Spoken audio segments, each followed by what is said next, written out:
welcome to Hedgehog Hollow. Today I have Hannah here with me. So we don't have our other camera views, so you can't see our faces, but I'm going to pop up on the screen now a picture of the two of us from an event we recently attended.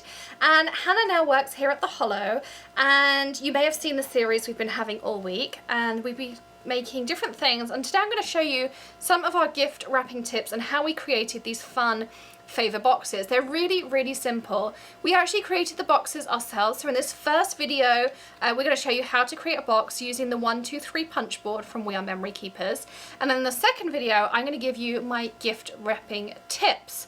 So it's part of the punch board. This is what you will get in the box. You will also get this piece which replaces this inside insert here. This one, this printed, is in inches, so you can stick this over in centimetres. I keep both, and I just have this one in a little plastic folder. There's also an envelope generator, so you can just use your phone's camera over this Q code here, and it will tell you what size paper you need to make any size of envelope. So just another little fun thing. You of course get an instruction book as well, but we definitely learned a few hints and tips along the way which we're going to share with you, and Hannah is our resident expert, so I'm going to let her show you how to create this fun little box. Alright, so the first thing you want to do is open up your instructions and peruse them and look through them. The second thing you want to do is get your bone folder out from the underside of your device. The instructions will help you guide which size box you want to make and then what size paper you want. So we are going to make a 4 by 4 by a ½ inch sized box, which means I need my paper to be 7 inches square. So we want to use the start line, which you see here, small, medium, large, extra large, depending on the size box you're going to use. And you'll see here, this diagonal line, you lose that information once you start making a larger box. And I'll explain how you get around that in a moment. So the first step you do is you line up your cardstock to the edge of the line, right to the left, based on your start line that you were given.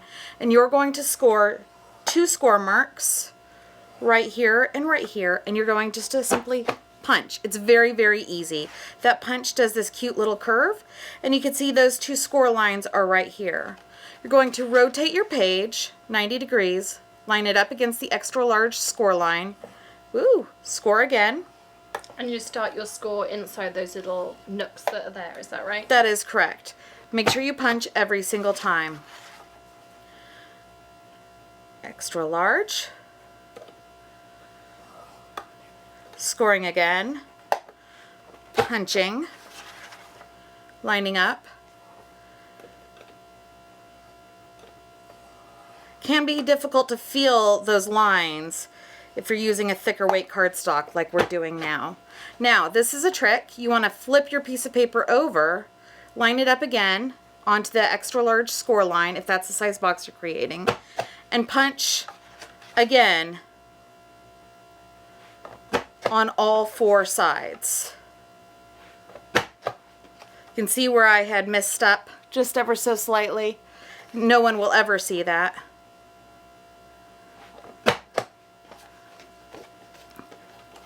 Now, this is the part where the diagonal line information did not exist. We want to line up the tip of your little X here and just score up to the corner of where your box is going to be. It's really easy to line up and just give that a good score. This is going to help you fold this bit of paper in when you're building your box. You will thank yourself for doing this later. The last step that you need to do is this side of your punch. Stick your paper in, punch, and it makes a cute little half smile. And you're going to rotate your piece of paper 90 degrees and do it on all 4 sides.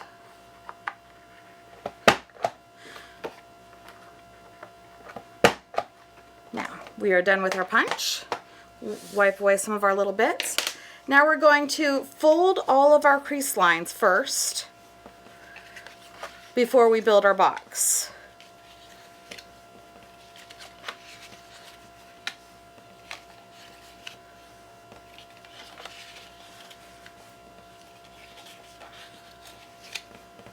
those little teeny score lines that we didn't have information on, I'm going to just fold those in ever so slightly. They're small on this box, but some of the boxes that I made were much larger, and it behooved me to do this extra step early.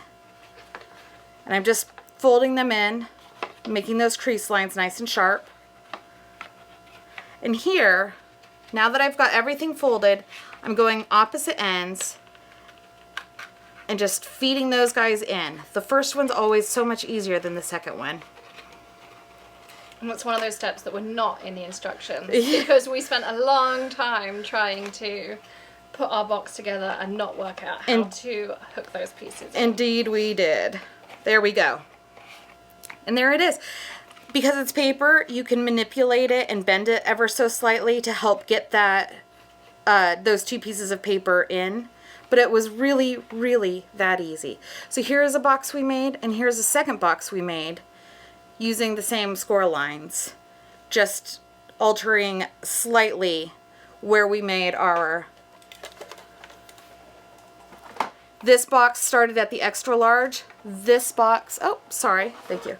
This box started on the extra large score line, and this box started on the large score line. But they were exactly the same, and they started with exactly the same pieces of paper. So you could make card boxes, you can make favor boxes, you can make custom gift boxes, you can use like designer series papers, you can use cardstocks, you can do so many things. And this same punch board will also make envelopes and also some cute bows. Bows. So you can make 3D bows for your gift wrap. And we'll be doing this in our Christmas series, showing you how to create some other fun finishing touches for your gift wrap. But that is it for today's video. Thank you so much for joining us. Don't forget to hit that subscribe button and hit that bell so that you get notifications of our other videos. Do give us a thumbs up if you enjoyed this tutorial and learned something as well. Everything, as always, is linked in that video description below for you. And also we have a second video today, which is our gift wrapping tips. So don't forget to check that out as well. Happy stamping. Bye. Bye.